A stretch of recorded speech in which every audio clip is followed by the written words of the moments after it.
Welcome back to Sahana views. இன்னைக்கு நம்ம என்ன பார்க்க போறோம்னா, செட்டிநாடு ஸ்டைல் சூப்பரான மட்டன் சுக்கா எப்படி பண்ணலான்னு பார்க்கலாமா?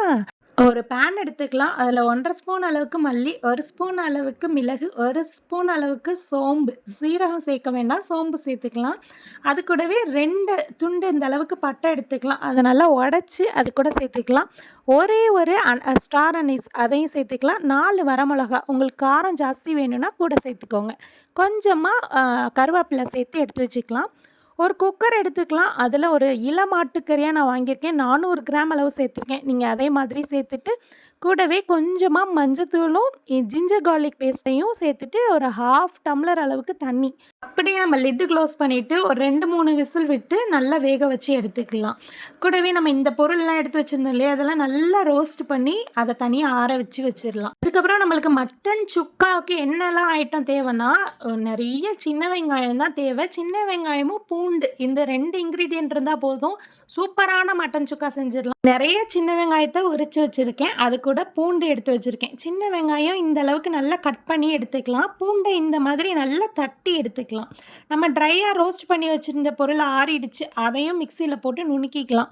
மட்டன் சூப்பராக வெந்துருச்சு. அதோட சூப்பு அதை தனியாக எடுத்து வைங்க. அந்த சூப்போட டேஸ்ட்டு செம்மையாக இருக்கும். அதில் லைட்டாக பெப்பரும் சால்ட்டும் சேர்த்துட்டு குடிச்சு பாருங்கள். கிட்ஸு வீட்டில் இருக்காங்கன்னா அவங்களுக்கு ரைஸில் போட்டு அதை பிசைஞ்சு கொடுத்து பாருங்கள். அவங்க சூப்பராக சாப்பிடுவாங்க லைக் பண்ணி. ஒரு பேன் அடுப்பில் வச்சுட்டு நான் நல்லெண்ணெய் சேர்த்துருக்கேன். அதுக்கப்புறம் கருவேப்பிலை, பூண்டு தட்டி வச்சிருந்த பூண்டு, சின்ன வெங்காயம் லைட்டாக கண்ணாடி பதத்துக்கு வந்த அளவுக்கு நம்ம வதக்குனா போதும். இதை வதக்கிட்டு அந்த நம்ம வேக வச்சுருந்த மட்டனையும் அது கூடவே நம்ம சேர்த்துக்கலாம். அது கூடவே நம்ம நுணுக்கி வச்சுருந்த அந்த மட்டன் சுக்கா பவுடர் இருக்குது இல்லையா, அதையுமே அது கூட சேர்த்துட்டு அது கூட மஞ்சத்தூள், மிளகாய்த்தூள் இதெல்லாம் உங்கள் தேவையான அளவு தான் சேர்த்துட்டு, காரம் ஜாஸ்தி வேணும்னா நீங்கள் மிளகாய்த்தூள் எக்ஸ்ட்ரா கூட சேர்த்துக்கலாம். இன்றைக்கி நான் லிமிட்டடாக தான் சேர்த்துருக்கேன் மிளகாய்த்தூள்.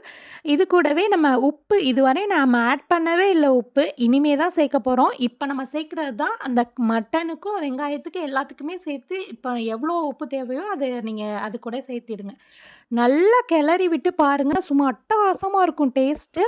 நல்லா மொறுன்னு ரோஸ்ட் பண்ணி எடுத்துட்டிங்கன்னா கூட சூப்பராக இருக்கும். இல்லை இந்த மாதிரி சாஃப்டாக நீங்கள் செஞ்சு எடுத்துட்டிங்கனாலும் செம்மையாக இருக்கும். இன்றைக்கி வந்துட்டு நான் சாஃப்டாக இந்த மாதிரி இந்த அளவுக்கு தான் நான் செஞ்சு எடுத்திருக்கேன்.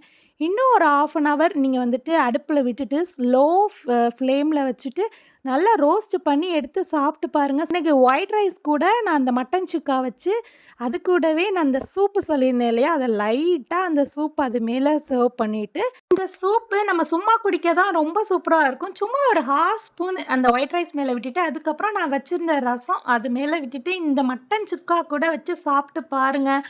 காம்பினேஷன் சும்மா அட்டகாசமாக இருக்கும். கண்டிப்பாக ஒரு டைம் நீங்கள் இந்த மட்டன் சுக்காவை ட்ரை பண்ணிவிட்டு எப்படி இருந்துச்சுங்கிறத என் கூட கமெண்ட் செக்ஷனில் நீங்கள் ஷேர் பண்ணுங்கள்.